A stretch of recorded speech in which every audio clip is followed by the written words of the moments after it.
Welcome to Turning Tuesday. This week is a perfect example of my sanity and a bowl that should not have survived. Alright, so Sid doesn't think this one's going to survive. I'm not sure if it will or not. I'm kind of on his side on this one, that it's probably not going to survive. It is quite large. It also has a massive resonance pocket that I suspect will come out the whole way to the edge. It's not being cut perfectly round, but it's better than nothing. It will be wobbly to start with, so I'll be starting nice and slow. But the resonance pocket goes the entire width. So there's some in there, some at the back.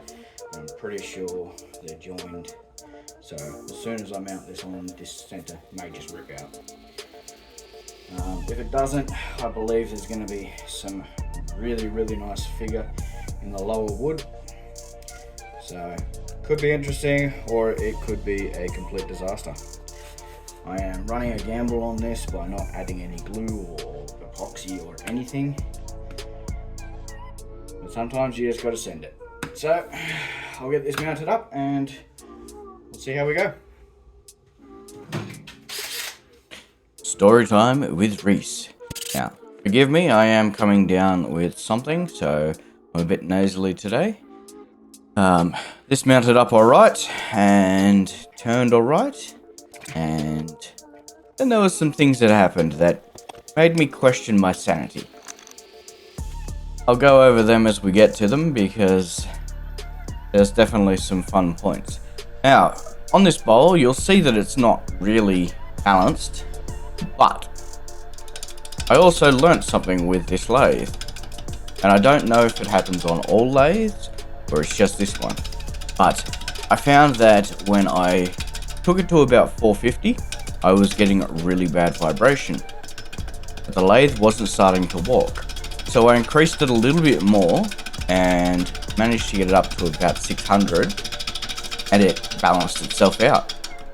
I have no idea what caused that, but it was definitely interesting and something I've noted because I used that trick later on when I increased the speed.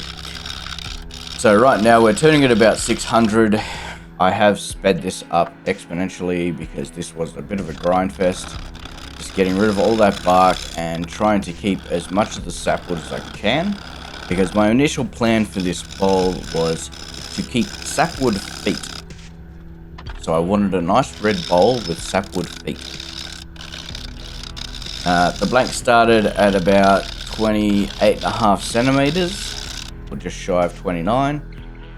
So that's about 11.5 inches. Final dimensions was 11 inches exactly. So I'm still questioning how this one survived, because it shouldn't have. And you will probably agree when you see the entire video. This one is most definitely worth watching. So if you're still here, I'm sorry, it is a bit of a grind fest, but it's definitely worth watching, because there's points in here where you will agree with that this should not have survived. Now, Sid and I discussed this piece months ago. It's been sitting on my floor, and it's just been sitting there because me and Sid looked at it, we both agreed, that probably isn't gonna survive. And I did agree with him, but I'm also a rebellious, stubborn son of a bitch, and I decided to go, screw it, I'm doing it anyway. And so I persisted. I finally got it on the lathe and decided to give it a crack.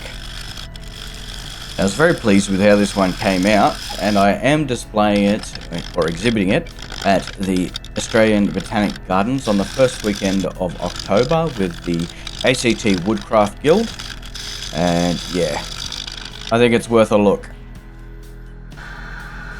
Oh boy, this is way worse than what it looked initially. Yeah. Oh boy. So right there, I just noticed that the sap line had increased in size dramatically, and I wasn't sure what I was going to do about that, or if it was time to call it quits and come at it with a different approach. Spoiler alert, I didn't.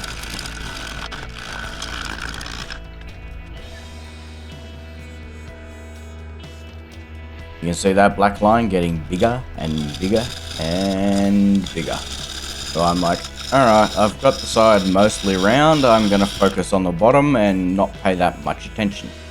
Now this wood is semi-green, so the tree fell about 2 years ago, but it was just sitting on a log for 18 months. This came from the same tree that I milled.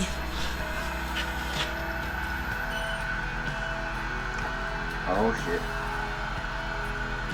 That's not what I expected to see there. Nope.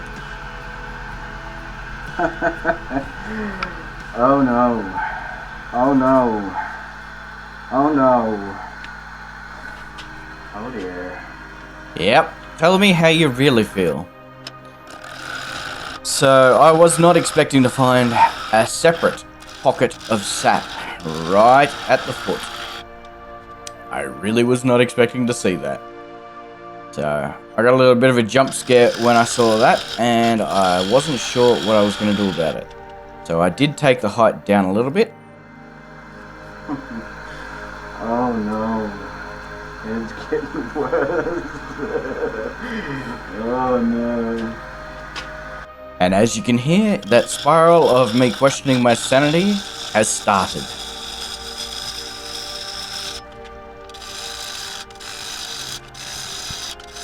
So, as I was turning this down and it was getting smaller and smaller and smaller and things started appearing and more and more and more and they got bigger and bigger, I started to get scared. I had a very strong feeling that something was going to go very wrong. Now, here's an interesting fact. This is the largest bowl I have turned to date. My lathe only has a capacity of 12 inches, but it is a full 12 inches.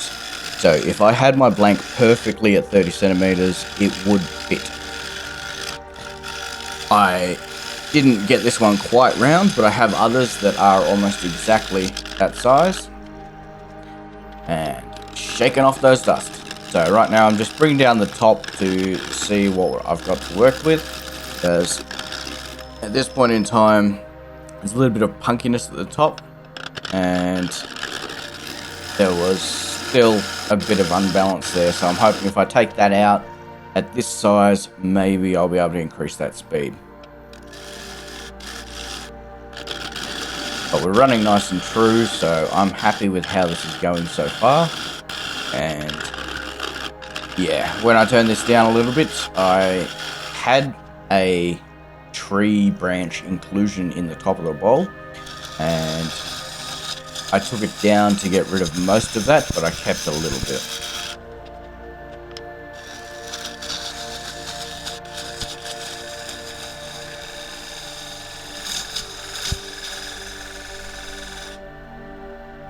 And time for a sharpen. Those resinous deposits really take the edge off. As you can see, that is starting to show a lot more black. Fresh tool, cutting like butter.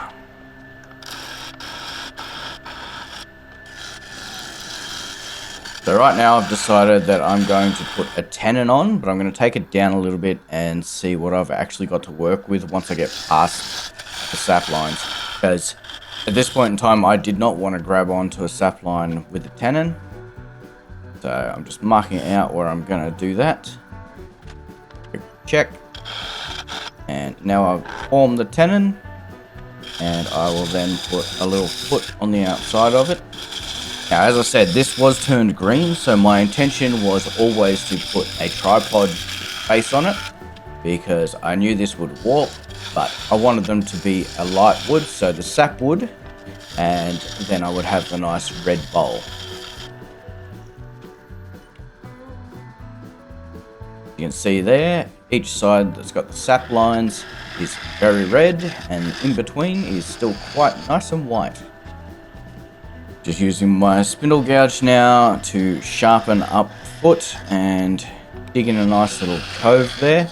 So I've put a foot on, I've put a cove in, and now I'm going to take down the excess on that foot. So I'm pressing in towards the base on this one, trying to make sure I don't pop it off the screw because it is still quite heavy. So when this went on the lathe, it was about 4 kilos. By now, it's probably down to about 3.5, because I haven't taken that much off. I've just done a quite simple shape. Anyway, so tailstock back up because I do not trust this thing based on how heavy it is, and I just do not understand how it's not out of balance when it's got these resinous deposits, because they're not in there evenly. Anyway, so I know where my foot is now, so I've decided to start doing the final shaping. And I'm going to do an exterior of a foot here at the same time. Then I'll switch to my spindle gouge and turn that into a bead.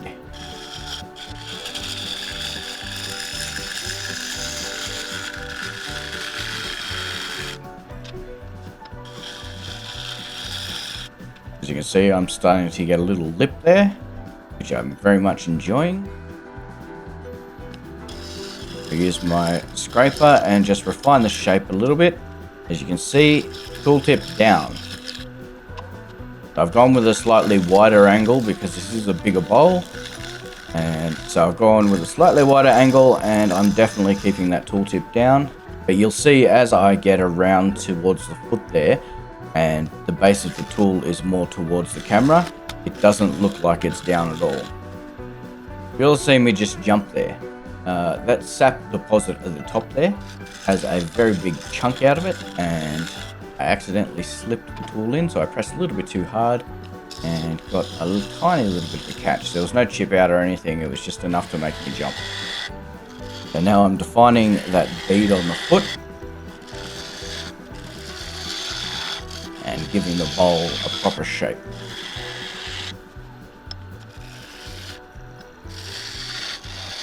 So I come over and I do an undercut on the foot as well,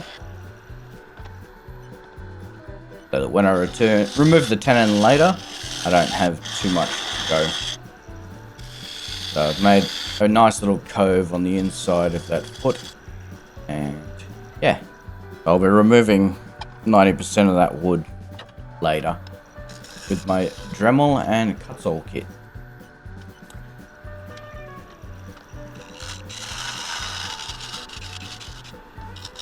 Now I'm just sharpening the edge of the tenon with my skew. Now, if you're enjoying this so far, please consider subscribing, because this was painful. You'll see why. We're not at the bad parts yet. So far it's been smooth sailing. So right now I'm just giving it a sand up, and I noticed a bit of tear out just past the resinous deposits. So I'm going to do a quick hand sand the whole way around and try and see if I can blend them in.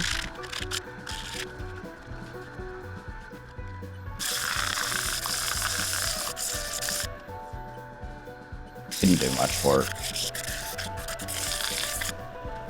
So now I'm just whipping up through the other grits.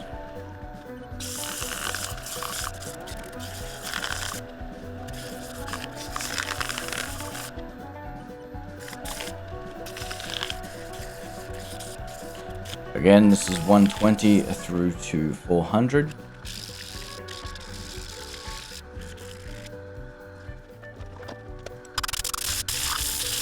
Blowing out all the pores, and I've decided to put some finish on because I wanted to see what this would have looked like if it had have survived, because at this point I was genuinely questioning, will this actually survive? Probably not.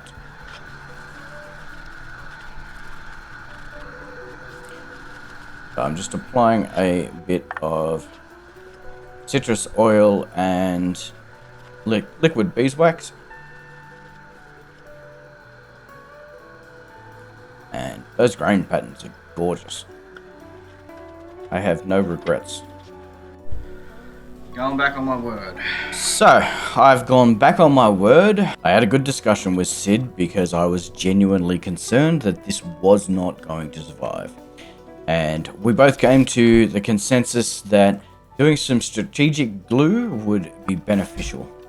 So, there was always a chance that this thing wasn't going to survive. So what I did was put a little bit of thin CA glue in the base of some of the larger cracks, or the sap lines, knowing that they would soak in far enough that they'd probably be further down than when I cored the bowl. And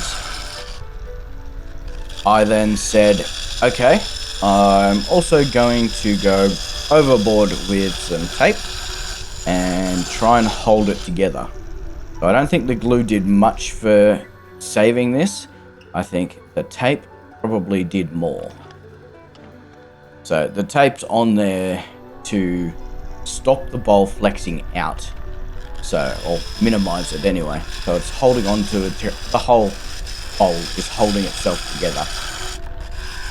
So I decided to start this without a depth hole, and I used the pillar method to try and get an understanding of what the wood was doing below the surface.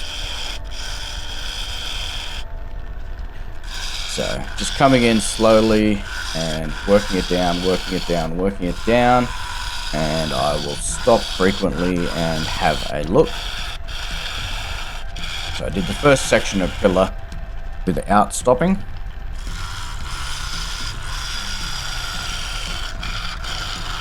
And when I realized it was probably going to be alright,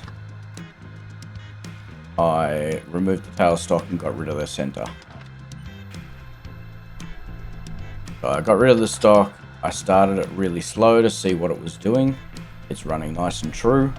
So I decided to go full send and take out that central pillar. Now I heard a rumor a long time ago that the central pillar creates almost a gravity well type effect where you've got a central mass and it assists the outer wings of a live edge bowl from flexing. I don't know how true that is, but I assumed it would be a similar case with this one because I didn't want the brittle sap lines breaking either. So that's why I started with that, but pretty soon I gave up on that approach and went back to turning it as normal. But right now I'm just getting rid of that central pillar completely. And I've just cranked up the speed a little bit more, and it's cutting like absolute gorgeous butter. Again, this wood is pretty green, because it was down in a huge log state. Like the log was 60 centimeters across, and this one's been sitting down for a while. This one actually came from my first harvest. It wasn't from the milling. So I cut probably 12 bowl blanks of about similar size to this one, and most of them are still sitting up on the farm in Mudgee.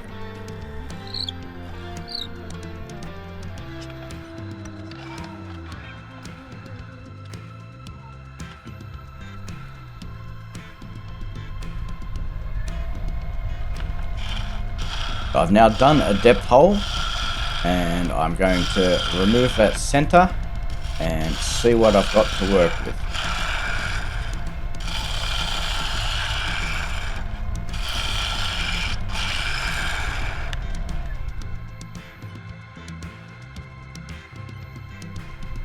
Little picture in picture here because I know how much Sid loves it. See, I'm getting that handle the whole way around, getting a proper swing on the tool. This is in super speed. We're about to switch to a real-time clip.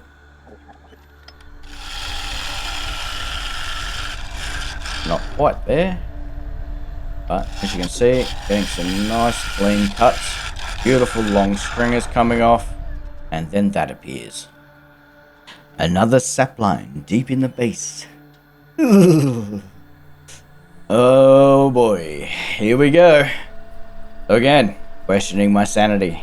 And the original reason why I called this bowl my Sanity was genuinely I was questioning my sanity as to whether I should be turning this or not. I knew that if it came off, it would be spectacular. And I knew that if it failed, it would make for an interesting video for the audience. So, I was 50-50 of getting an awesome result or getting a funny video.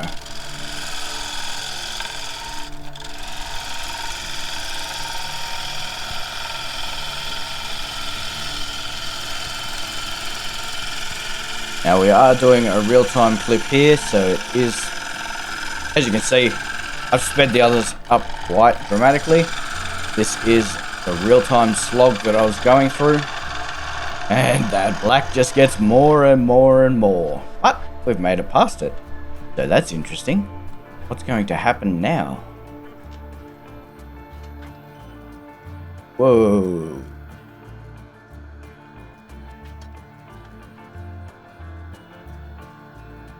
I don't think I've got much more room to play with on the exterior of this bowl. So I'm not going to take it much further, because I suspect the fragility of this bowl will come out if I go too far.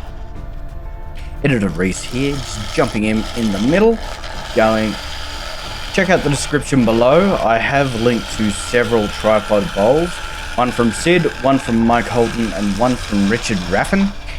Each of them have had their own approach, but the end goal is you've turned something green, and if it warps, it will stay stable.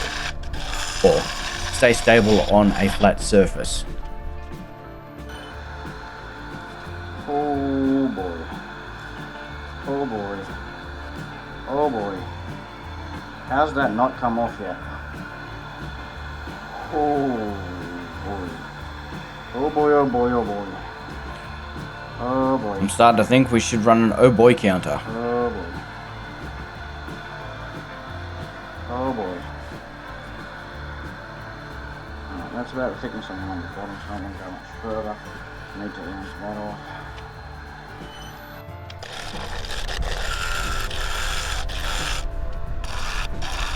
So, as I said, that's about the thickness I was aiming for.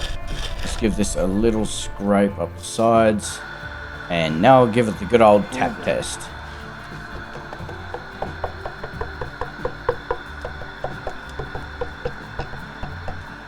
Still feeling fairly solid, not like it wants to fly off, so I'm okay. I think I'm going to keep going.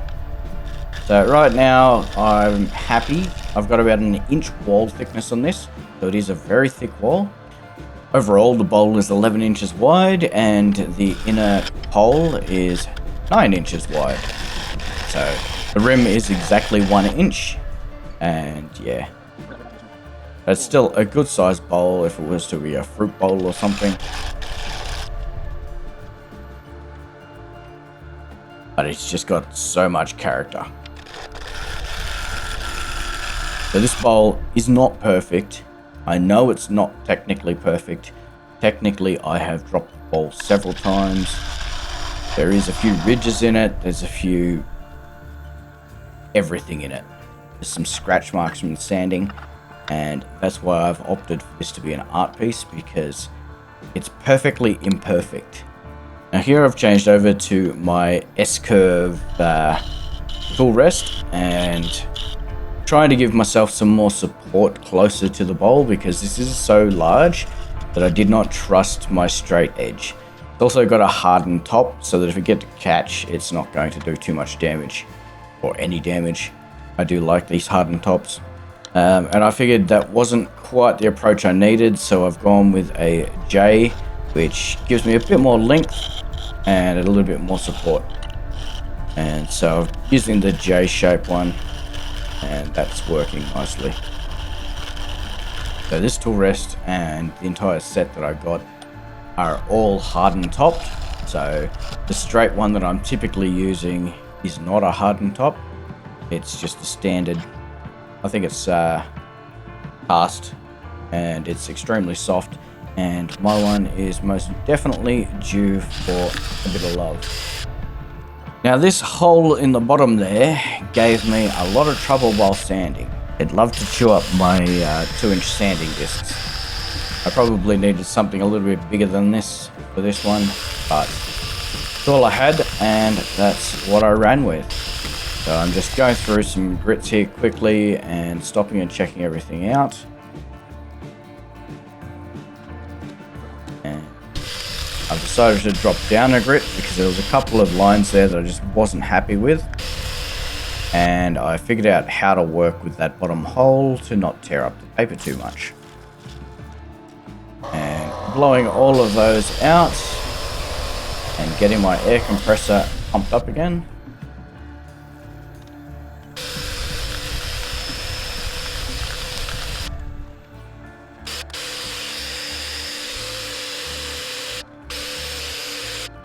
So there was a couple of really bad chip out spots there that I decided to hit as targeted with my sanding. And so I'm doing it by hand there. And now I am going back in and getting it up to 400.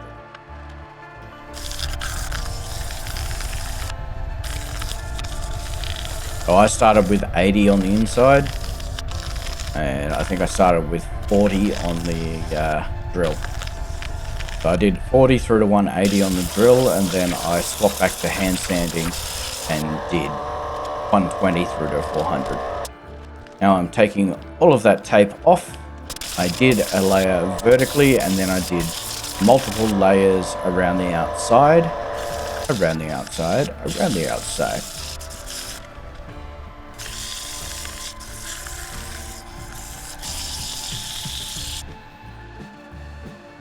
Just sanding off any residue that was still there.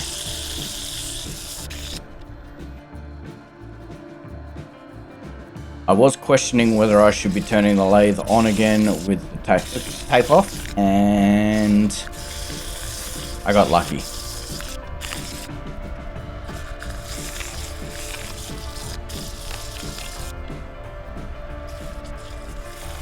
I'm sanding on the outside and coming up and trying to touch up that corner to take any sharp edges off. They're still crisp lines, but they're not sharp. And blowing straight through that hole, straight through to the inside, because that cavity opens to about 1 centimeter. Now, welcome to the guesstimate. I did not care to do any real measurements. I went, that looks close enough, that'll do. Now, I started with my kutzall round disc and took out the bulk. And yeah, so I was watching a video this morning while I'm recording this voiceover. So before I was recording this, I was laying in bed and watching Mike Holton. And he made his first tripod bowl. And I was like, what? I just made my first one too. And this is it. So it was interesting watching his approach and how he measured out the feet. He did it very similar to the way Richard Raffin does his. And I just went, that's close enough. At this point, I knew this was an art piece because there is no way anyone would be using it for a salad. Someone may use it as a fruit bowl, or I may just keep it because it is such an interesting piece to look at. So yes, I have called this one my Sanity because I questioned my sanity and I don't know if I was really in the headspace to do it in the first place, but I did it. Now, I had questions of how I was going to remove this tenon, and I didn't want to put a jam chuck on the inside. I didn't have anything large enough to go around the outside, so what I did was put a piece of red gum and flattened it off and used it as a face chuck. So I applied heavy pressure from the back, and because I knew the walls were thick, I knew it would take it. and use the entire rim of the bowl to absorb the pressure. So, don't know what kind of red gum this one is, but again, this one's just red gum. I've just taken enough off there that it will turn nicely, and now I'm taking or rounding off majority of the edge so that it can run true and at a reasonable pace. And this red gum was harder than I thought it was. So, yep, this one took a bit to get through. And right about there, I'm fairly happy. So, I'm calling this a face chuck, because it's not really a jam chuck, because nothing's getting jammed. It's more just a friction fit, and it's just a friction fit because the back and front are being pressed together. So it's kind of using the spring effect of the bowl and putting pressure from the base, and it's then pushing back against the wood. So the wood is softer than the metal, so it's always going to push back against the wood. So I'm just using my spindle gouge here and taking my edges down and coving it in to make sure I've got a nice underbite from the foot. And then I touch up the under edge of the feet. Just bringing that central pillar down a little bit to give myself some more working room and get as much done with the tool as possible.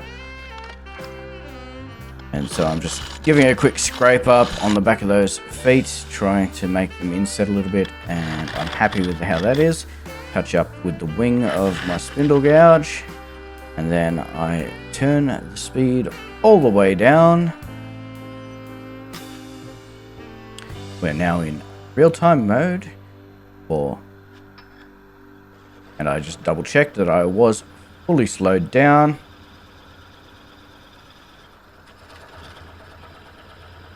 Turn it off, apply some pressure, and oh no.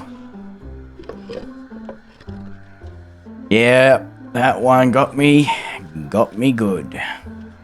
That was my ego getting out of control and not thinking about consequences. So that led to me sanding a bit more. You'll see all of these little grey spots up around the rim from where it touched the lathe bed.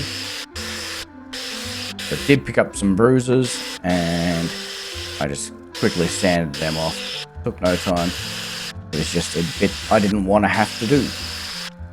But at this point in time, I've already lost the finish that was on there, so I didn't care that much.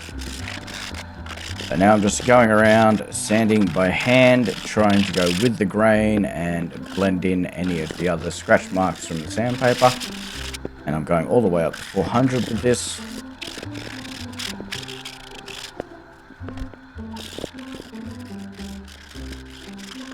These are in super speed mode because, again, I don't find sanding that interesting. And giving it a quick touch up and realizing that I'm still touching the lathe bed and I'm putting marks on the rim again. I noticed I had marks on the base, so I wanted to put a towel down and prevent that from happening again. So here we are, sanded up to 400, and now we will apply some finish. That beautiful red really starting to pop. And that sapwood has a life all of its own. There is some chatoyance throughout this piece. It's a bit wild and unpredictable, but it's very pretty.